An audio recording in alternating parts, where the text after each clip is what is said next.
Hello, this is Brian with Transparency and Merit, and this is Marquise, Love and Moral Superiority.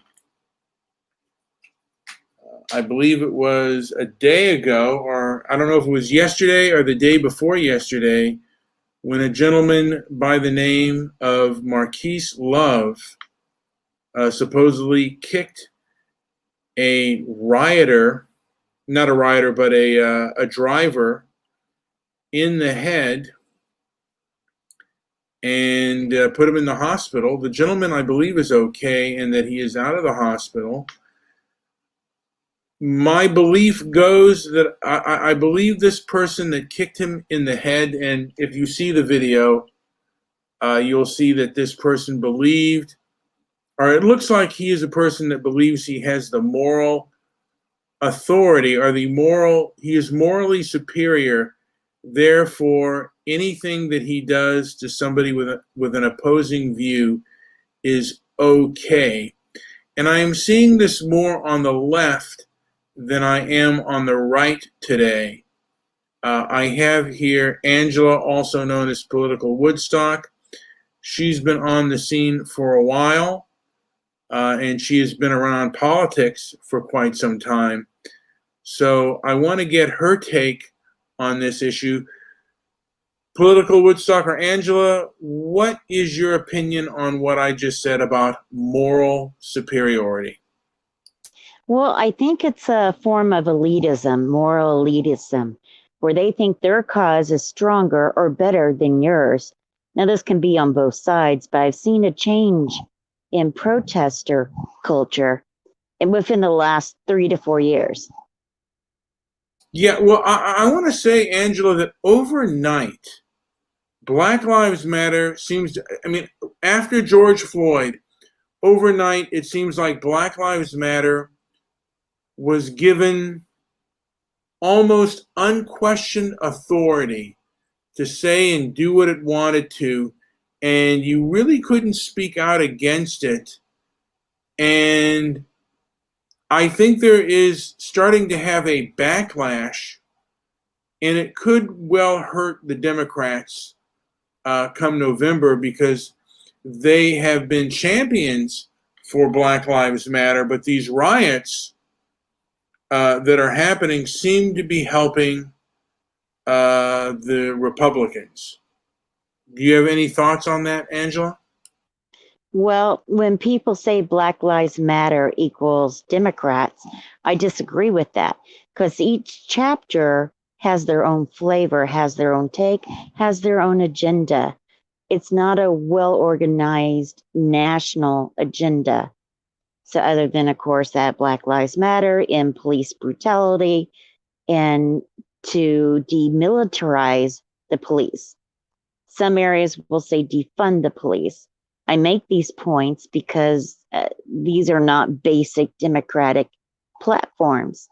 They do support the police. But I'm seeing Black Lives Matter people as independents. I hear that more and more often, especially the more aggressive ones. So that's what I would say to it. You know, Angela, though, I have to be honest, I have been seeing a lot of the unhinged BLM supporters just going off and talking about defunding the police, and in the more liberal areas talking about that, and the riots that have been going on.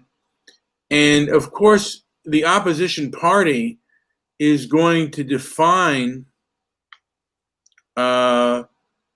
the party by its most extreme members, just as the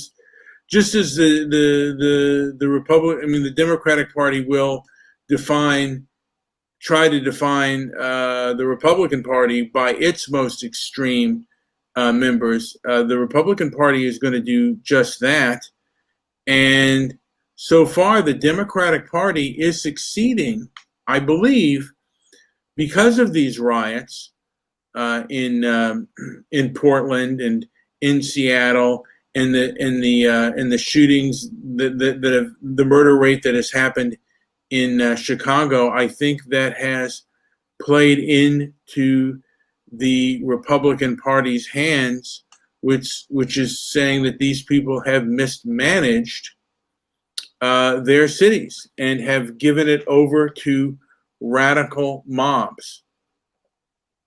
Well, anarchists. I would call them anarchist, which to me is very dangerous. An anarchist is very dangerous. When you talk about politics and the Black Lives Matter movement, I really don't see them as connected. At least the Black Lives Matter, they do not feel connected with either side. They'll take their allies where they can get them. And I think that's not what the public is seeing. You know, they think it's Democrats. A small portion will think that.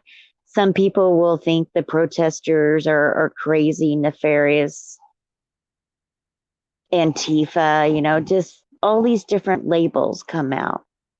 I think it's dangerous to link Black Lives Matter to a political party. Now, I was recently at a protest in Zinc, Arkansas, where the night party or the Ku Klux Klan headquarters is outside of Zinc. And the protesters I encountered there were very violent. And I've never seen that before, not up close and personal. Yeah, I was thrown into the road in front of the oncoming truck. I was shoved again. They kept on grabbing my wrist, threatening to destroy the camera. I mean, this is a different batch of people. And they said they were the Black Lives Matter chapter of the Ozarks of Arkansas. And to come to find out, there's not even a legal chapter there. I think we need to look at these people as being anarchists and act accordingly. They really have gone too far. Concluded. You know, Angela, many have said that Antifa are now, just because Antifa is not accepted, they're just calling themselves Black Lives Matter, and they're doing what they're doing under the banner of Black Lives Matter, when in fact they are Antifa. But Antifa and Black Lives Matter seem to support each other. At least much of the leadership seems to support each other. I have yet to hear any of the leadership of Black Lives Matter condemn Antifa. I don't know if if they have, but I have yet to hear them do so. And the Democratic Party has yet to condemn Antifa. As a matter of fact, the mayor of Portland, whose city has been ravaged by Antifa, I believe has yet to mention them by name. Concluded. Well, when it comes to Portland, you know, it's not just Antifa there. There's Black Lives Matter. There's lots of different groups, including some groups that are flying in today. And these are what the NAACP or ACLU would call hate groups. You know, I don't know what's going to happen now. I would say that Black Lives Matter and Antifa have some common goals about demilitarizing the police or defunding the police. But in other areas, they differ. And I don't have my points up right now. But again, Antifa is their organization is even more poorly organized. And they vary greatly from city to city. Now, having lived in Tulsa, I can tell you the Antifa chapter there, almost every single member that I met, and that was probably 15 to 17 people, each of them had a bachelor's degree or higher, up to a doctorate. But in Portland and Seattle, you know, they're doing good to have a high school diploma. We're talking about different levels of education. And again, just with Black Lives Matter, every chapter has their own agenda. These are not well organized organizations nationally. Concluded.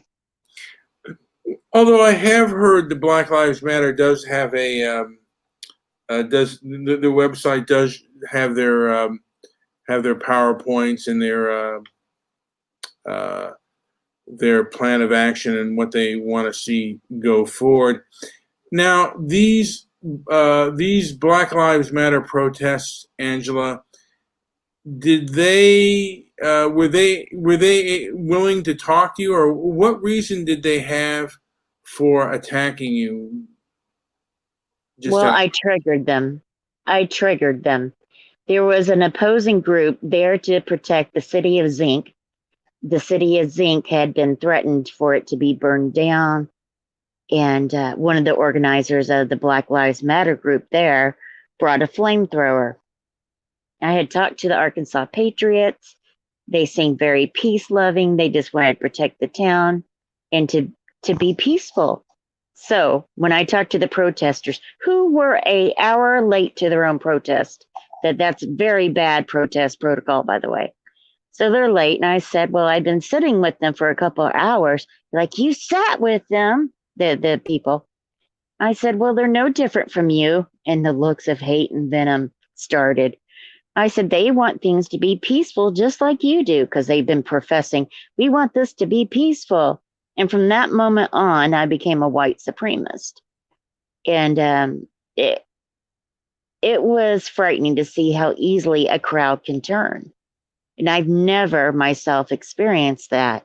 Most of the rallies and protests, marches that I've attended and documented before, uh, not even a snarky comment.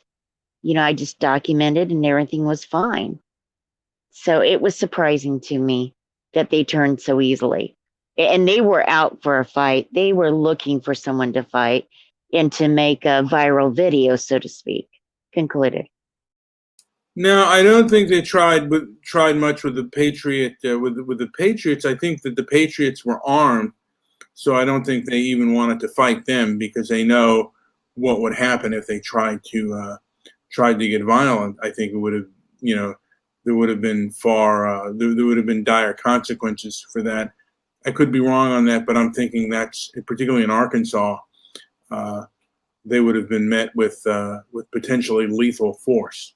Would that be correct? Oh, yes, yes, there was lethal force was on both sides, but they were far out armed. And the organizer with the flamethrower, he seemed very upset that he was outgunned, you know, and he was walking around, just brandishing his flamethrower.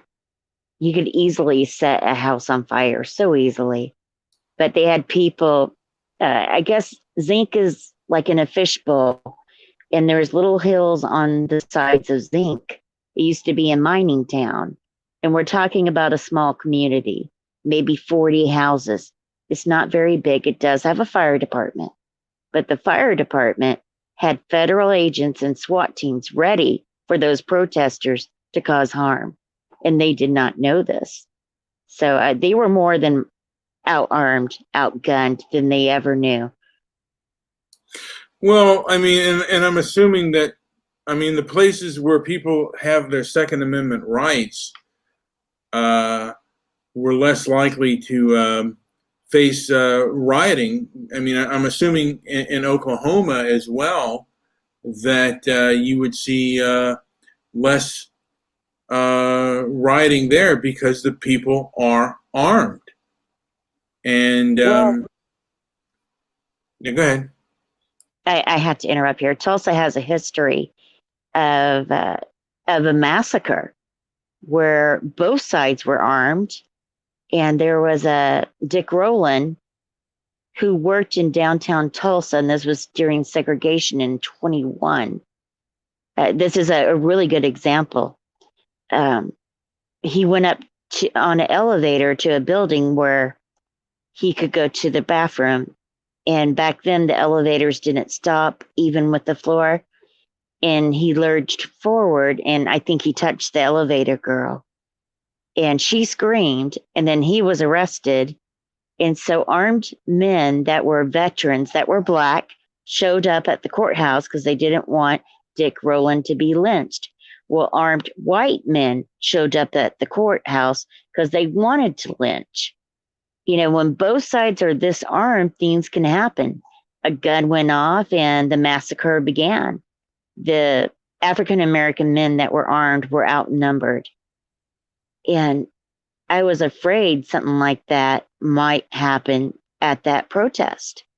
You know, our racial divide, or, and I guess it's not a racial divide, it's, Well, it's an ideological divide here, and yeah, it almost looks like we're on the, you know, we're on the stages for a almost like a cold civil war. And I mean, I've heard stories that the Hells Angels could go into Portland and start stuff there, which would, you know, it would really increase things quite a bit. Now, I've also heard that there's only about 200 Antifa members. That their numbers are not that large, but yeah. they're making It's, a large impact. something will happen tonight because people are flowing in from all over the nation. Groups like the Highwaymen, I think I talked to you about them. And excuse me, I have a little bit of cough. You know, groups that are more, they're very anti-Antifa. They're more for what our country used to be. And I'm cautious in saying that. Like within the last 4 years, 4 years ago, the protests were peaceful. There wasn't a big issue with people getting harmed. And now things have flipped. And I think the Republicans are just as much to blame as the Democrats. I blame them all. Concluded. Well, right at this moment, I blame the establishment for giving Black Lives Matter unquestioned authority. And they've taken that unquestioned authority. This is a rather new group. They started in 2012, I believe, after the death of Trayvon Martin. That's true. I remember. Remember, we used to argue about that. Oh and, my goodness. But Oh, yeah, and they started in 2012, and they've grown since then. And then they were completely discredited after the Michael Brown case, and they kind of went away, and they'd show up from time to time. And then after George Floyd, and I call it kind of the George Floyd effect, after George Floyd's death, there was, you know, just a huge, not even questioning. And if you questioned Black Lives Matter, you could be economically blacklisted at best and physically hurt at worst. And where I live is fairly liberal, but they've always been somewhat tolerant. Liberal, they've gone leftist, and you cannot have a defend the police sign on your front lawn. It could get, it more than likely will get stolen, and your home can get vandalized. If you have something like that on your bumper sticker, your car could get vandalized as well. Now, is it the same? oh my Lord. Yeah. Now, Angela, would you say, could you have a Trump sticker on your bumper sticker and not have fear of your car being vandalized? I would have more fear if I put a Biden bumper sticker on there. I would be afraid that I would get pulled over. I would be afraid that I would get arrested. I would be afraid that I would get harmed. I live in the opposite world of you.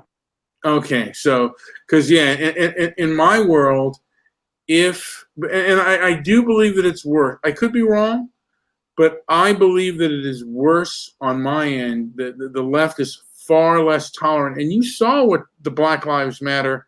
You got a taste of how intolerant they are. Oh, yeah, a big taste. And here in California, in the LA area, yeah, you can't.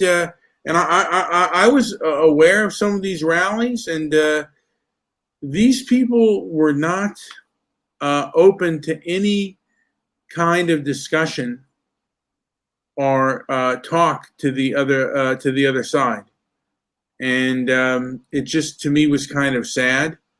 And it's sad to me. Cancel culture is even worse.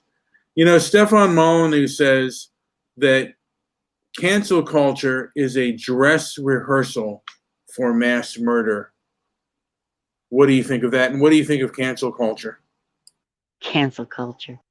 Um, People are using it as a weapon. It's weaponized now.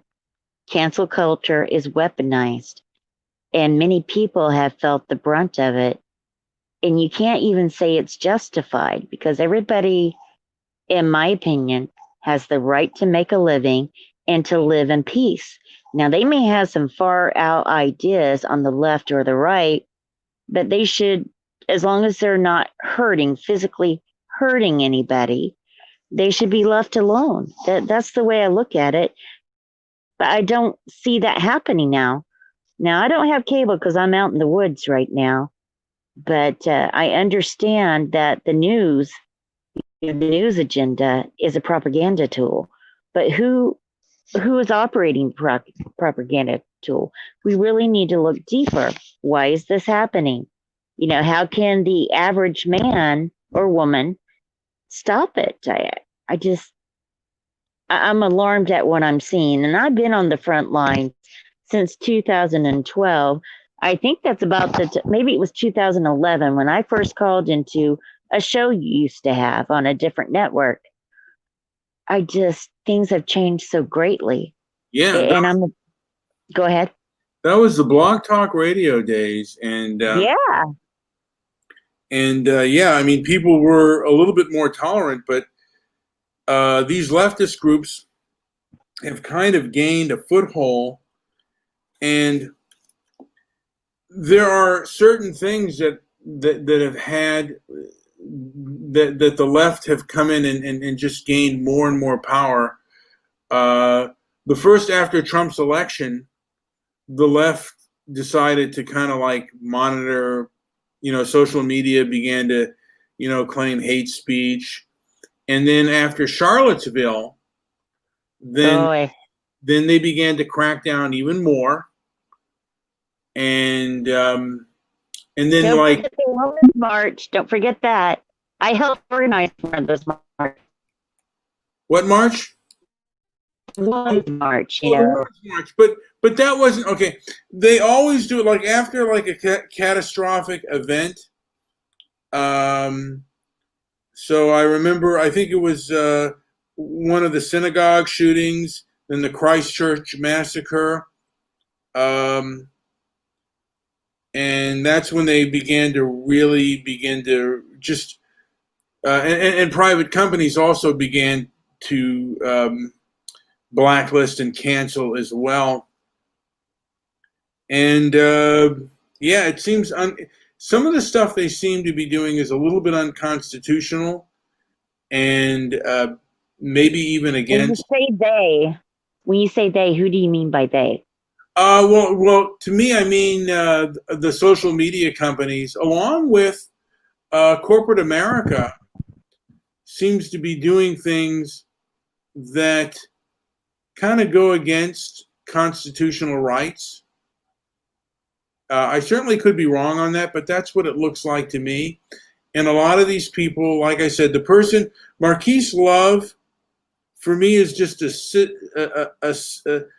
he's just kind of the he's a poster boy for the symptom of what these individuals have, and what they have, in my opinion, is a kind of moral superiority. They believe that they're so right that whatever they do is justified. The ends justify the means for them. And they have a. Mm-hmm. Go ahead. They seem very vindictive, and objectivity and reason do not are not in play with them. Well, and in my family, they have the saying, you may have every reason to do an action, but does not give you the right to do so. And I think that applies to cancel culture. I don't think they understand that, families are affected. And just because you have every reason in the world to do so doesn't give you the right. No, it does not give you the right. But I'm wondering who has the most to gain in all this. And I am very disillusioned by groups like Black Lives Matter and how they're conducting themselves. It's almost embarrassing in some ways, the demands they have, and it's moral elitism. They think their cause is so important, it overwhelms your existence as a majority. Oh, how do I say this? See, I'm being cautious because I don't want to be canceled. Well, no, but it's As a, is a majority person of European descent, or are you yes, like that's a good way to say it. is a person that is not a person of color? But and you have to believe the correct and right things.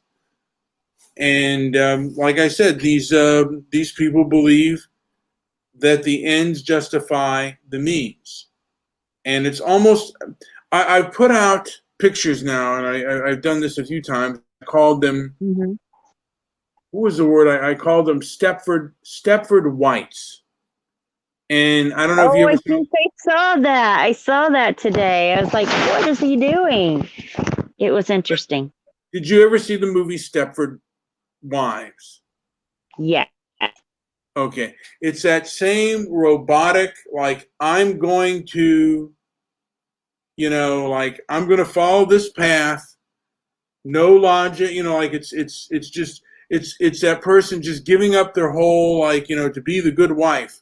Well, to be the good white person, this is what you have to do. White silence is violence, or and speech is violence.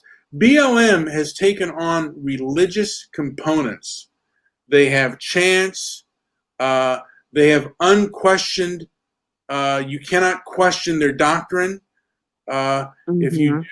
be, like it's like you're committing sacrilege. So it is really kind of a dangerous kind of thing that we're seeing, and it did kind of play itself out in Portland. The individual that did that, Marquise Love, from what I saw on the tape, he is a person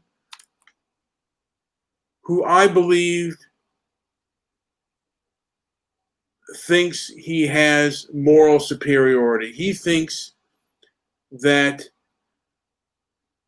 That you his know, life matters more, his views matter more. his views matter. And some people are that way. They're so much like that that they weaponize their cancel culture. That's what they've done.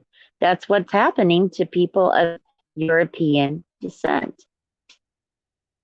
And this isn't just happening, Angela, uh, in the United States. It's also happening um, throughout. This happened England. throughout the world, but in England, yeah, and in England, England is a nation. I mean, unlike America, which is a country that is based on an ideal and an idea, England, along with all other countries, is based on an ethnicity. And the people of Black Lives Matter, they didn't come there as slaves. They came there as choice.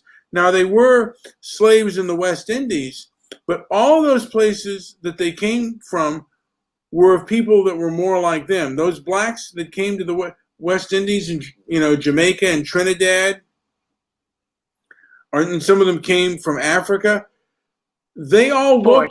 looked, they were all of the same ethnic background. No, What do you mean? I disagree with you on this one. They were forced to come to these island nations and That become, go ahead. that is true. They were enslaved in the island nations, but They were forced to go there.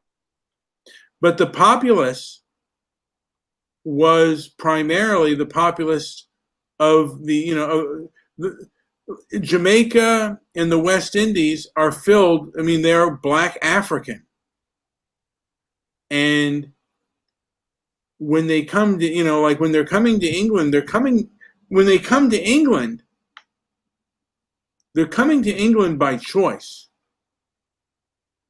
Now, they didn't have a Well, choice to go. Jamaica's Go ahead. Jamaica's their economy is in shambles. A lot of those island nations have been affected by the global climate, so they have to go somewhere else. They're not being forced, and they have to have money to go to these nations.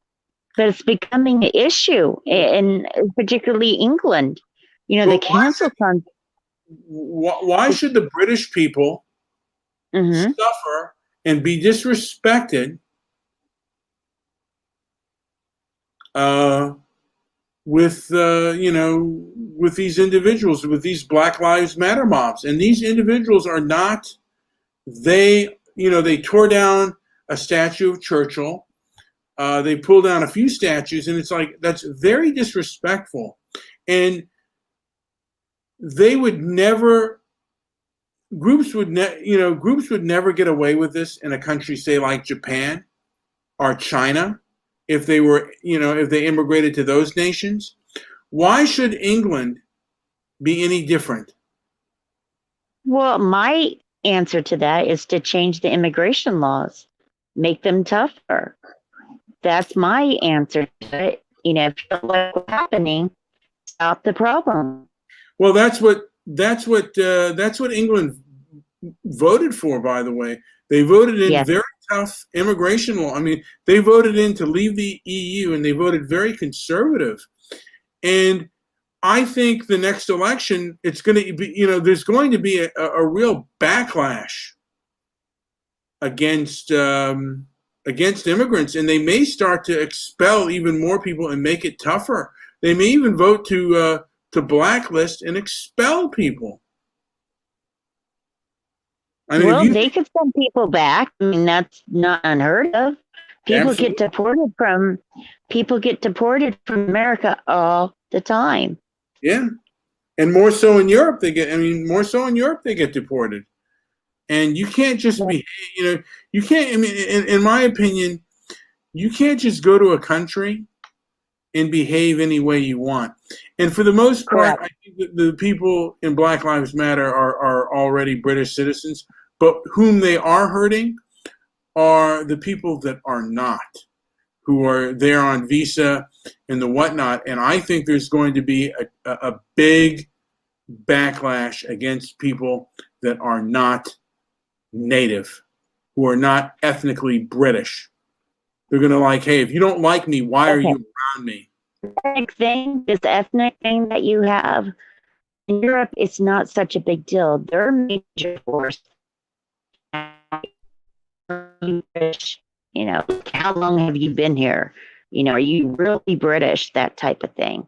But in America, the majority of the legal immigrants are people that overstay their visas. We know where they are. Kick them out of the country. If they're not legal, give them a chance to get legal, meaning they've overstayed their visas. Fix your visa. If you can't fix your visa, then go home. That I guess as I get older, I'm getting a little bit conservative, but to me, that's just common sense. How do we stop the cancel culture? We control the immigration's one thing we can do. Concluded. I wonder if you believe that the large immigrant population is, like if cancel culture is a lot of immigrants or it's just a lot of college people.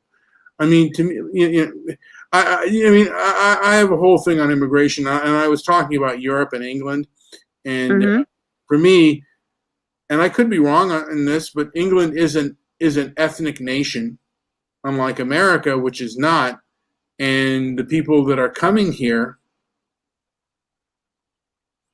that are coming to that land and are disrespecting it, probably shouldn't be here. Now, someone said Joker got banned from London for hacking. He is in Scotland now. I don't know what that means. I wonder. I don't know either. They need to tell us who Joker is. Yeah. They may be trying to prank you. Oh. Oh, anyway, okay. But It's interesting to discuss, though. If they're going to turn against me, they're going to turn against me. So everything I've gone to and helped them with, it doesn't seem to matter. And I think a lot of people of European descent are starting to feel that way. The Black Lives Matter and other groups like them, they're allies. They're turning against their own allies. I mean, what does a movement do then? The next step is to use real weapons, in my opinion. well, Go ahead. I think a large portion of the movement is based on ego and rage. It's based on rage. But it's rage, but the rage is based on the ego. I don't know. A lot of them had expectations growing up or as a young adult, and perhaps society or the police or government or the laws, something dashed their expectations and they got upset. I mean, sometimes rightfully so, if you ask me.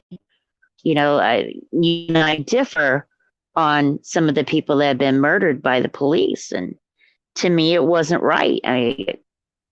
But that's another story. Concluded. Yeah, it's, people join these groups for many different reasons. It's kind of like when they join a religion. But for them, many of them, they have found the true faith, the true calling. And for some, it's based on ego. I think for most, a lot of it is based on ego. And then they get their ego through being a victim, and they take it, they just they take it on faith, and you cannot really talk to these people. And with that being said, I think, because I don't want to make this conversation go into a circular moment. So, Political Woodstock, do you have anything to add before I end this show? Well, thank you for having me on. I always like discussing these ideas with you, and I hope we have another chance to discuss more. Maybe someone else on as well. Absolutely. I think that would be a really good idea. So like and subscribe. And if there's anything that I missed or anything that you disagree with, please leave a comment below. Yeah. Tell him he's wrong. Tell me I'm wrong. That's right. So, all right, that'll end our show. So enjoy the rest of your night and have a good day.